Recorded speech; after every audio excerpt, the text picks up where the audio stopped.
Hello everyone, welcome to NS Coding. Today we will learn how to install VS Code.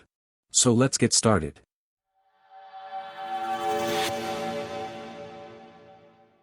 First of all, open Google Chrome and type VS Code download in the search bar. Open the first link in the results. The official VS Code website has opened. You can download VS Code for Windows, Linux, or Mac OS. I will click on Windows. As you can see, the download has been started in the upper right corner after some while. After the download is completed, click on that. The setup window has appeared. Below, click on I accept the agreement and click on Next. Here, you have to select the destination folder. Leave this as it is or select a custom location according to your convenience by clicking on the Browse button. After selecting the location, click on Next. Here, you have to select whether you have to create a Start menu folder or not. If you want to create a Start menu folder, you can tick the checkbox, but I will leave that as it is. Click on Next.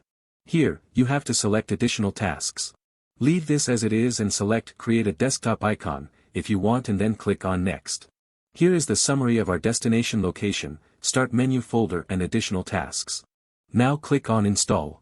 As you can see, our installation has started. After a while, our installation has been completed. You can uncheck the checkbox if you don't want to launch VS Code. I'll leave it checked. After clicking on Finish, the VS Code has launched. Now you can code in it by creating new file. So that is it for today. In the next video, we will perform some programs of different languages.